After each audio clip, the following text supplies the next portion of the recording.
Hey guys, welcome back to another episode of the Shudder Slaughterhouse. I'm Daniel. I apologize. I know it's been a good, goddamn, like a month. So I hope you guys had a great July. But here we are. We're back and we're going to hit it again. We got 4 fucking movies for you this week. 4! So let's get into it. The first one I want to talk about. This is the one that's being heavily promoted right now on Shudder on their homepage. This is The Boy Behind the Door. This is a 2020 film. It's a Shudder original, and the basic premise of it is these 2 young boys are best friends. They get kidnapped, and as they are being taken away to this house, one boy gets out, but before he can really get away, he can hear his friend in peril, and he decides to go back and try to save him. Without giving away anything else, I'm gonna leave it at that. This movie is probably my pick of the week. Of the 4 films, this is my favorite one. It definitely falls more under the thriller kind of subgenre or genre, but it gets dark. Like, the subject matter is pretty fucking dark in this movie, and I like that. It gets brutal, and I love. I mean, it's gonna sound fucked up, especially since I'm a parent now. But like, I love movies that get brutal with kids. Like, that's horror to me. Like, horror should not discriminate. It shouldn't just be kid friendly. You know, fucking torture and brutalize them as well. And so this one definitely isn't pulling any punches, and I like that. Honestly, there's really no cons against this movie. Yeah, I don't want to say anything else to give anything really away. I highly recommend. No one's going to say like a major review show. This is a mini review show. I just give you my thoughts of the current stuff that's out right now. And no, I would recommend this one for sure. I don't know. I guess there's one con that bothers me. This will probably be a con that's going to get me in trouble, but it comes from a good place. The kidnapper is portrayed to be slightly racist in this movie because one of the kids is African American, and so she comes off kind of racist. And I'm thinking, in this film, we're dealing with child abuse on a sexual nature, on a physical level. The kidnapper calls the kid, little fucker and all this other stuff, and little bastards, and tries to kill him. And yet they don't drop any racial slurs. And I'm thinking, really? Really? I don't know. That bugs me. It really does. Because I feel like, yes, it's horrible language, but these are horrible people. Are they really just drawing a line at using the N-bomb? I'm just saying. People give Quentin Tarantino a lot of shit because he frequently uses the N-word throughout his movies. But to me, it seems real. I'm sorry. That's the real world. And guess what? The real world is not pretty. And 3 examples where they shy away from it, and to me, it just came off fucking false, is that movie came out a couple years ago, Antebellum, about the, basically, that's another one that had a crazy twist, I won't give anything away, but basically, it's a bunch of slaves trapped by these slave masters who are raping, killing, and torturing these people, but didn't drop one N-bomb. And I'm like, really? Really? Like, that's where you're going to draw the line? Like, I can't say that. I mean, I'll rape this little bitch and I'll cut her up afterwards, but I will not use that word. We have integrity. Go fuck yourself. That's retarded. Sorry, ridiculous. Can't drop the R-bomb anymore either, I forgot. That's ridiculous. And so, the same thing, and then, like, in It, in the 90s miniseries for TV, they dropped it. Because guess what? He's a little prick bully with a mullet. Of course he's going to fucking... Or he's a greaser now, I forgot. But still, yeah, he's a little fucking prick bully. And he's a kid. He's not PC. And so, yeah, he dropped the word very liberally in that, miniseries. We get to 2017 remake, chapter 1. And literally, it's like... The dude's a big prick. Like, hardcore. Trying to cut and kill these kids. But he doesn't use the N-word. It's like, come on. Really? Really? I don't know. It bugs me. And so same thing here, like after, you see the kidnapper trying to chase away the kid, and cursing him out, and then when the kid gets away, it's like, I mean, the kid gets shot at. The kid getting shot at. But they don't use any kind of racial slurs. I don't know. It just rings a little false to me. But that's my rant. I'll move on. I know I'm an old dinosaur, and just yelling at clouds over here. The Shudder community gave this film 4 out of 5 skulls, and I'm going to go a little below that. I'm going to go 3 out of 5. It's really good, but it is thriller. And once again, it's not as horrific as I would have liked. And like I said, for the most part, I mean, it's pretty straightforward. There is a couple cool little twists and turns here and there, but for the most part, it's just a straight up thriller. And if it's more hardcore horror, you'll get that bigger rating out of me. But right now, I'm gonna say 3 skulls. But it's not a bad thing. I said, highly recommend it. Check it out. I may butcher this next one. Kandisha is a 2020 French film. And the basic premise, it's also a Shudder original. The basic premise is you got these 3 female friends who are, constantly, they're graffiti artists. They tag buildings and whatnot. And right now, I mean, just, they have a carefree life of just hanging out with their friends, they're partying.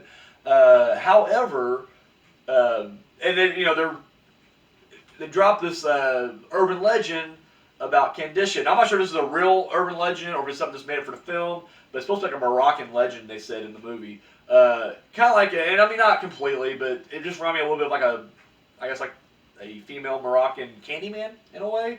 But anyways, they tell the story. Well, this girl, the main girl of the 3, her ex-boyfriend comes back and attacks her and tries to sexually assault her. She gets away, but then she brings, she conjures up, Kandisha. And Kandisha opens up a can of whoop ass and kills her boyfriend.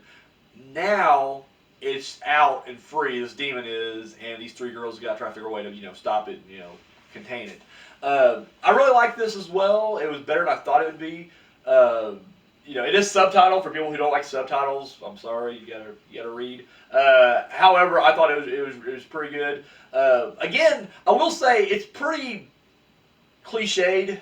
I mean, again, 9 times out of 10 when you deal with any kind of supernatural movie on any level, it does kind of. I mean, what else can you do? It's everything that's been out there has been done and done to death. So it's just one of those things where it's like a lot of things. Like a good example is there's a moment in this where they go visit this priest of sorts, and they're asking what do we do to get rid of this, and he's like, there's 2 ways. And he's foreign. I don't know what his nationality is.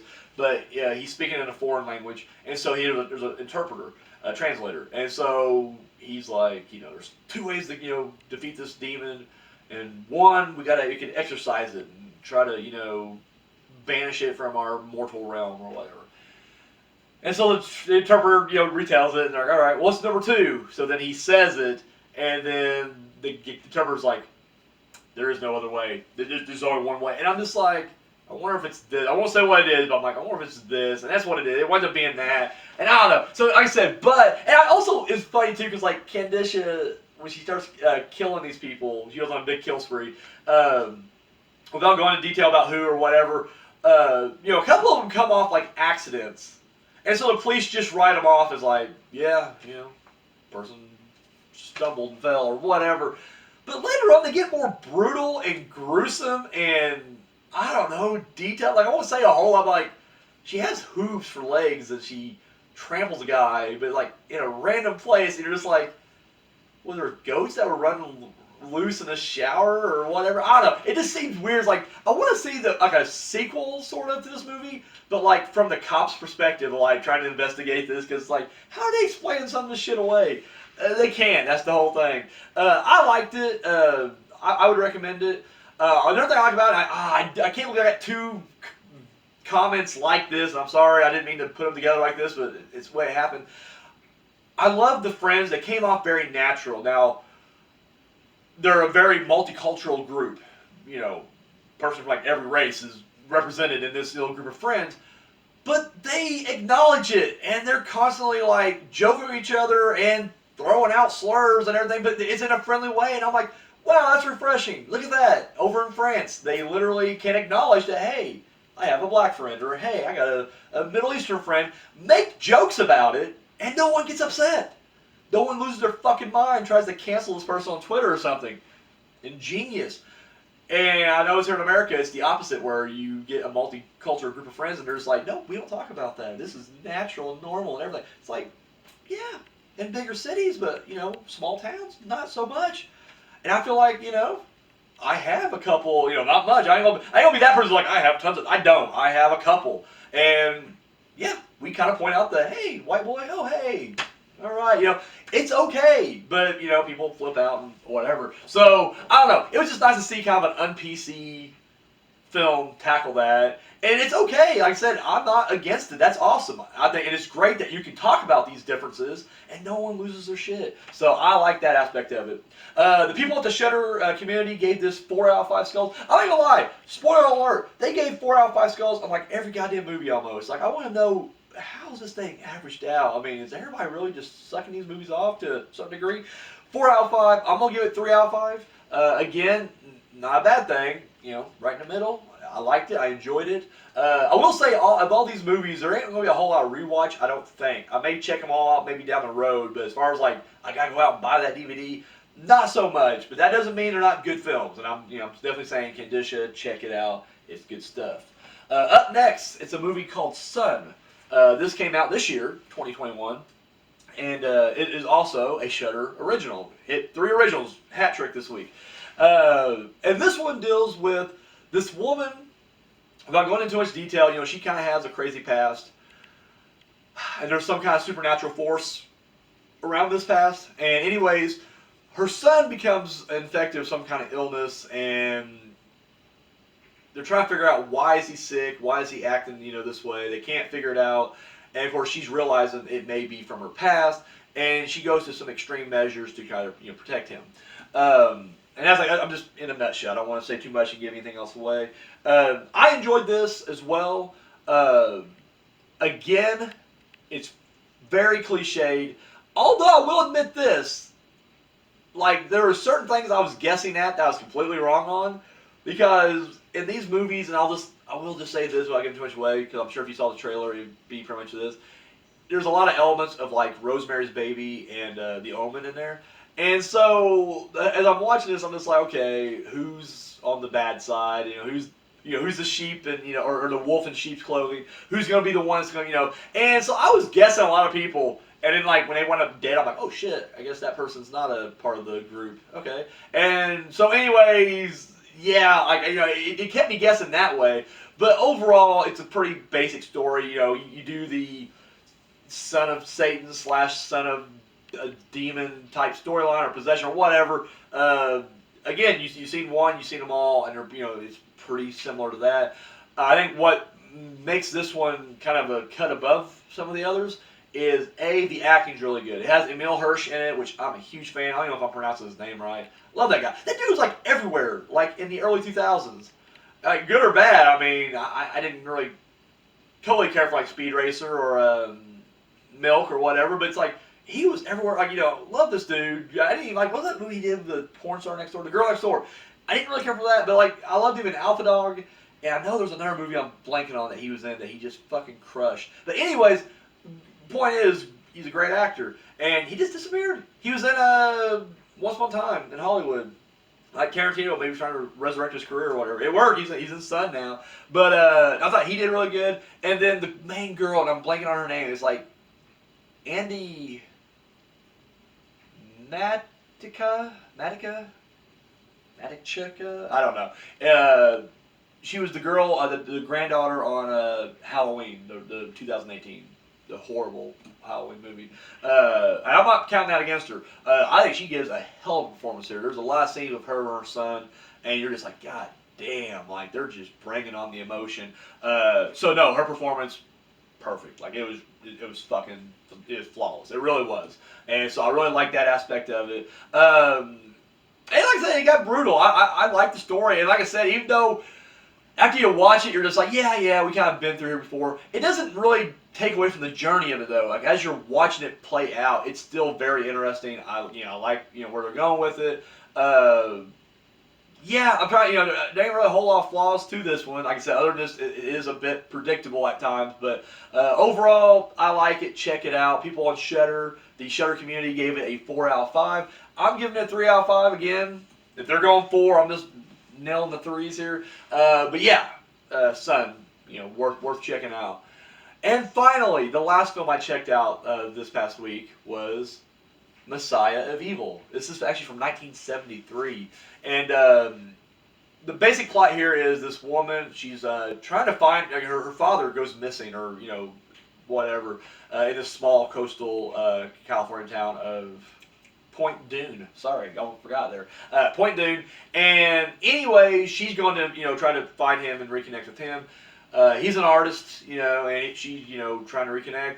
However, there is like this weird cult of zombies. Best way I can describe it. And they're not like real zombies, but, it's one of those things where I'll say zombies and everybody's like, well, technically, they're not really zombie. Well, they're not zombies, but guess what? They act like fucking zombies the entire fucking movie, pretty much. So, we'll call them zombies. Fuck you very much. Anyways, but they are, this is a hostile episode. I'm just getting crazy over here. Anyways, I first came across this movie years ago. I found it in a box set with other DVDs, and unfortunately, I got rid of the box set. I kept a list of the movies I want to keep, and that's one of them. And I plan on searching that later down the road. But I watched this movie, and I remember it being very fucking weird. But it had some really crazy standout scenes in it, and so I was, I blown away. Then I was like, this is fucking awesome. And I watched it like maybe once or twice after that. But yeah, like I said, when I started downsizing my DVD collection, that was one of them that just kind of happened to go because it was just a box set of crap. Or the box set that it was like half crap and then half like good movies that I already had other copies of, so it got sacrificed. I was like, sorry, boom, take this box set. And I won't tear up box sets. That's the thing. I hate when people do that shit. When people's like, oh, save a disc. Why are you doing that? Because you're getting rid of a disc, box set, that someone else will pick up, and they're going to be missing a disc. That's a dick move right there. Anyway, so when I came across this on Shudder, I was like, holy shit, I haven't seen this in years. Like, you know what? I did everything else was like brand new, and they were all Shudder Originals. So I was like, I need to mix it up a little bit and throw an oldie, a gem on this. So it's been years since I watched it. I'm not gonna lie, my stance on it lessens a little bit. Not by much, but a little bit. But I'm down with it for the fact that it feels like Suspiria or like some kind of a Euro horror film where it's very... It goes by its vibe. It's more dream-like. This is a very surreal movie, and I feel like that's what they were going for. Even though this is an American film, they were probably going for that kind of dream-like, surreal vibe. Just the way, the look of the film, the way people are acting and talking. It just seems like this is all. It reminds me of like, you ever had like a weird dream that makes no sense, but you like start piecing it together? This is what this feels like. It feels like, honestly, like the filmmakers had like 4 or 5 cool scenes, and they're like, let's make these scenes, put them together. And they're like, well, what are we going to do between the scenes? And he's like, I don't know. We'll take an H.P. Lovecraft vibe story and throw it in there. And I'll be honest with you, I know it's kind of blasphemous, but I'm not a big H.P. Lovecraft fan. And it's stories like this that kind of, it's the reason I'm not. But, I don't know. But this movie itself, don't get sidetracked.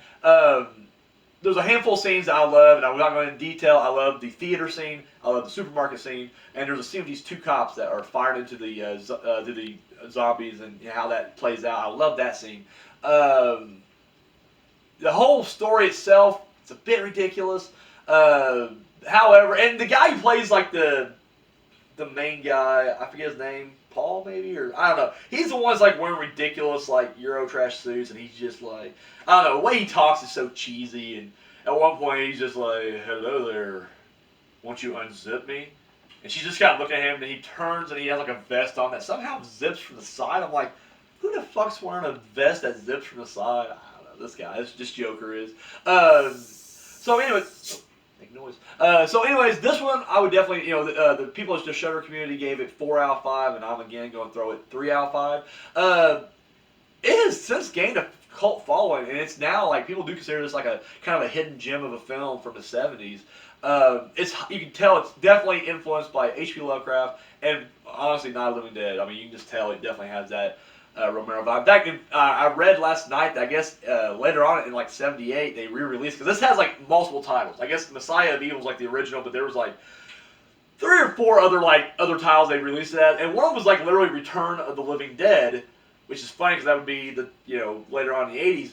But they were trying to sell it and promote it like it was a sequel to Night of the Living Dead, and whenever they found out, they're like, you can't. And I guess like they ruled that they can't stop them from using titles, because that's the whole thing, was like, you can't stop us from using a title, because at that time there was no Return of the Living Dead. However, they got in trouble for trying to misguide or mislead people into watching this film, and so that's where the trouble came from. They had to change the title and all that stuff. But either way, but yeah, I like it. It's very bizarre, it's very out there, it's different, but if you're into that kind of stuff, I recommend it. So guys, that's all I got. If you've seen any of these films, let me know what you thought of them. Comment section down below. Hit me up. Or you hit me up on social media. Once again, you can see at the end, the little video we have at the end here, it'll tell you, all of our social media thing. Hit me up on there. I want to know what your guys' thoughts are on these movies. So yes, all I got. Guys, thank you so much for watching. Until next time.